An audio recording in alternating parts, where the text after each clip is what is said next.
I guess tonight's meditation is inspired by some reading that I've been doing from a book by Jim Wilder.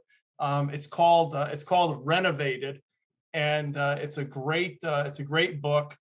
It includes some teaching by Dallas Willard, and it part of what it talks about is the idea of emotional and spiritual maturity.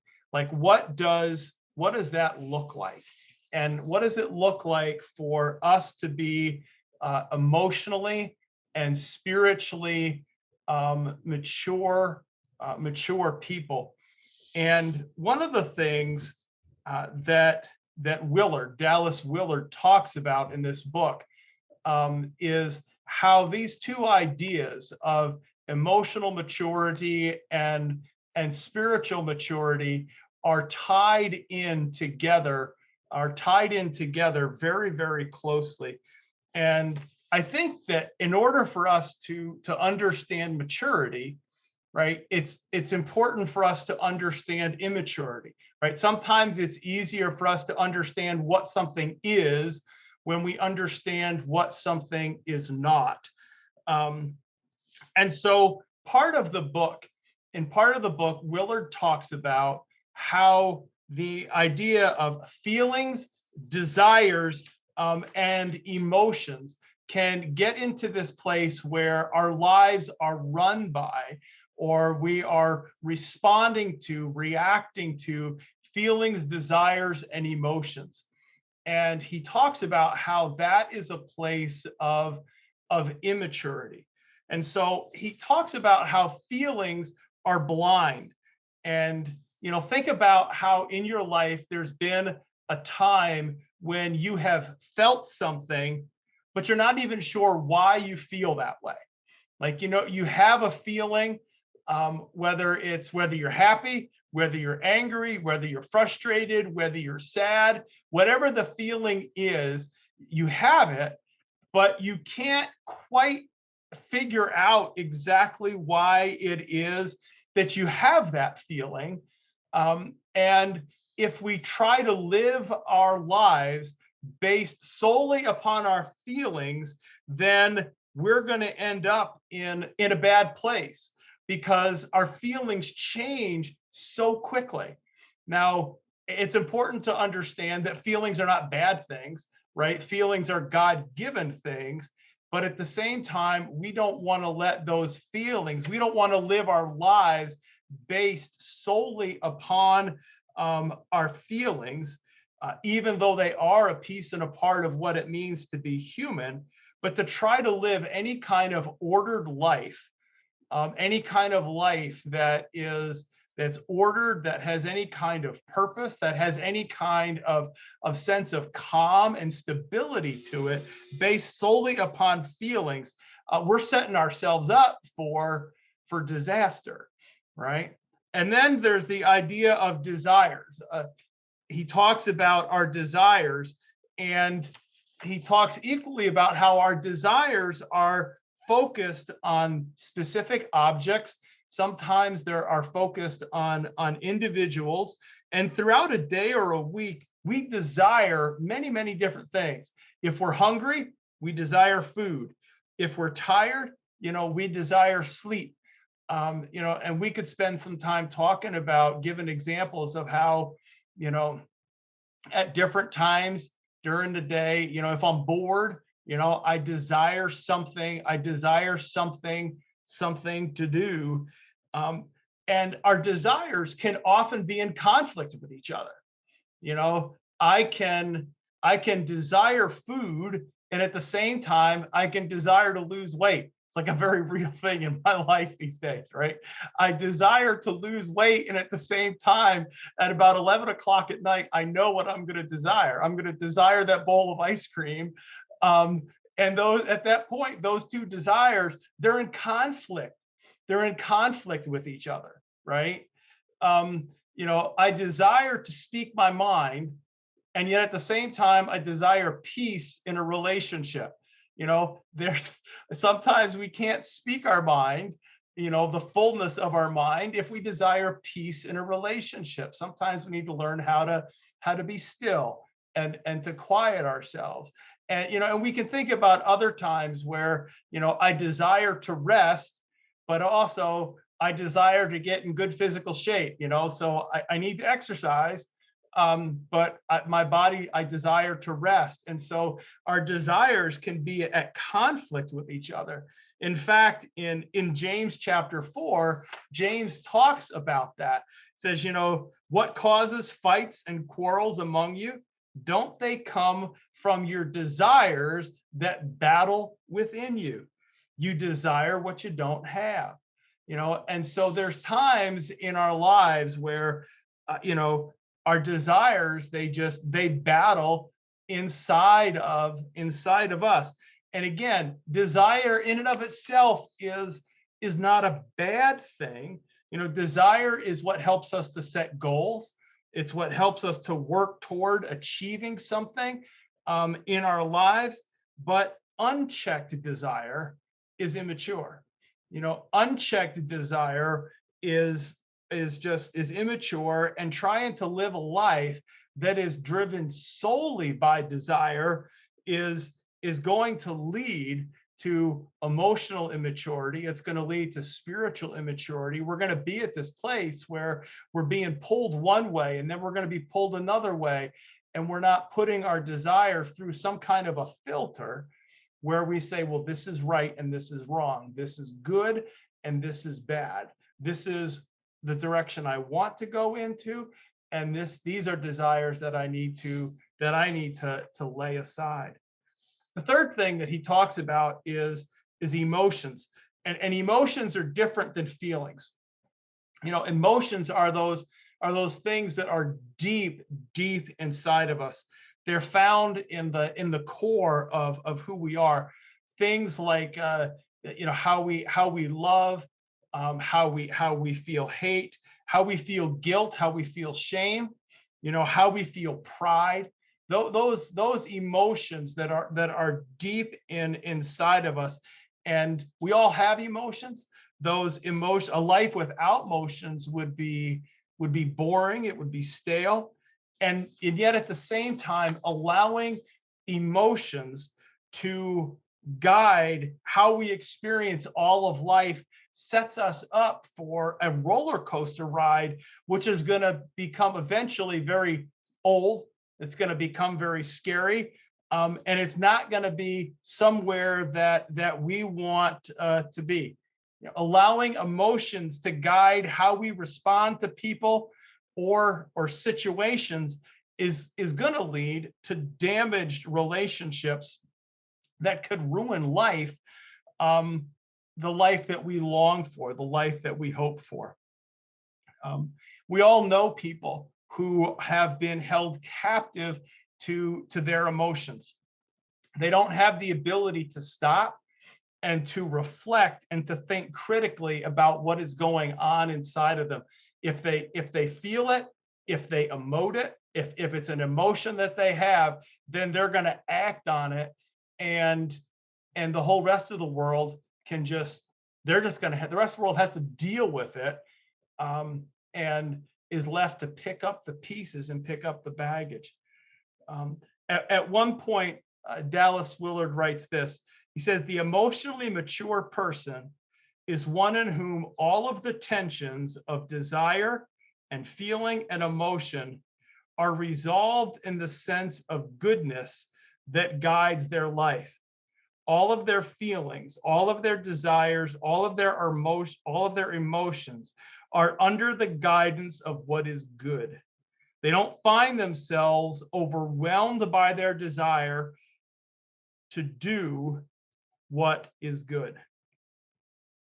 So to help us understand what this kind of looks like as I was thinking about it, I was thinking about the person of Peter. And if you remember Peter, in the Gospel of Mark, we read the story where Jesus predicts Peter's denial of Jesus. And Peter protests, right? And Peter protests, and he says, there is no way that is ever going to happen. Jesus, I will never, ever deny you. And then Peter finds himself in this position where Jesus is arrested and Peter's sitting on the sidelines and he's watching everything that's going on. And a young girl approaches him and says, hey, you, Peter, you are one of Jesus' disciples. And Peter responds and he goes, no, I'm not. And Peter responds from a place of his feelings, right? What is he feeling? He's feeling threatened, right? He's feeling scared. He's feeling threatened. He's feeling scared. What is his desire? His desire is, I want to be safe. I want to be secure. I want to protect myself. And I want to get out of here, And so he responds based upon his feelings, out of his desires, out of his emotion of being terrified. He responds out of all of that and doesn't run it through a filter. And he just says, no, that's not me. You got the wrong guy. And a second time it happens again. And Peter reacts and he responds based upon his feeling, his desire, and his emotion to get out of there and to be safe and to be secure. And he denies Jesus. And the third time it happens again, right? But what's fascinating about Peter, right, is that the story with Peter doesn't end there. The story with Peter doesn't end there. It's in John chapter 21, we read where Jesus comes back with Peter and Jesus reinstates Peter. And I want to read for you, a little bit of that text. I have to change my glasses to get my reading glasses on. How bad is that, man? So I want to read this to you. So when they had finished eating, Jesus said to Simon Peter, Simon, son of John, do you love me more than these? Yes, Lord, he said, you know that I love you. And Jesus said, feed my lambs. And again, Jesus said, Simon, son of John, do you love me? And he answered, yes, Lord, you know that I love you. And Jesus said, take care of my sheep. And the third time he said, Simon, son of John, do you love me? And Peter was hurt because Jesus asked him the third time, do you love me? And he said, Lord, you know all things. You know that I love you. And Jesus said, feed my sheep. And what's taking place there is that Jesus is getting Peter to think about his connection with Jesus, not thinking about his feelings, not thinking about his desires, not thinking about his emotions. He's getting Peter to think about his relationship with Jesus. He's removed him from the threatening situation that Peter was in, right? And it's just Jesus and Peter. They're on the side of the lake. It's just the two of them. And Jesus is asking this question about their relationship. Who am I? Do you love me? Do we have a relationship? Is there connection? And each time Peter responds, it goes, of course there is. Yes, there is. Jesus, you know that I love you. And what Jesus is getting Peter to do is he's getting him to connect with Jesus without the emotion, without the feeling, without the desires, and to focus on that connection that Peter has with Jesus. And that is what is so, I think, is so important. Now, Peter is still filled with the same emotion. He has the same desire. He has the same feelings, desires, and emotions, but they're put in the appropriate place. They're secondary to the relationship that Peter has with Jesus, right? And I think for you and I, as we think about what does emotional maturity look like, what does spiritual maturity look like in our lives? The truth is that as human beings, we are all going to walk through our lives with all kinds of feelings, with all kinds of emotions, and with all kinds of desires. And in order for us to be emotionally and spiritually mature people, we need to make sure that we have those in right relationship with the person of Jesus. We need to be asking the question, is this how Jesus would have me live and move and have my being? When Jesus talks, and Jesus says, I have come that they may have life and that they may have it to the full. And we think about the desires that we have. Is my desire, the desire that I'm feeling, is it consistent with a desire that Jesus would have for me, that Jesus would have for the kingdom of God? The feeling that I have, is that feeling consistent with something that Jesus would want me to have for growing the kingdom of God? This emotion that is dwelling and filling its way up inside of me, is that emotion consistent with what Jesus would have me to to feel, to emote from deep inside of who I am? And as I've been thinking about it, one of the things that struck me is that some of the times, whenever we wrestle with feelings, emotions, and desires, we get very emotional, right? We get very reactive. We get very, we just want to respond very quickly to whatever it is that's going on.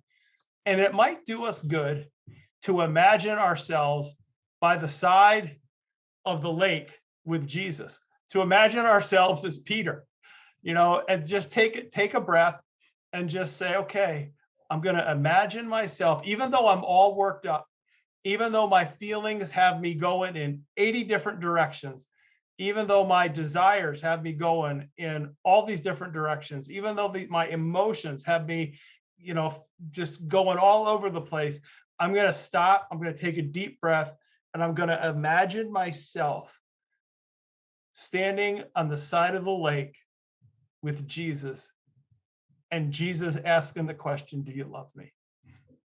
Do you love me? Do you love me? Do you love me? And if you love me, is that the kind of emotion that should be coming out of you? And if you love me, is that the kind of desire that should be coming out of you? If you love me, is that the kind of feeling, that should be coming outside of you?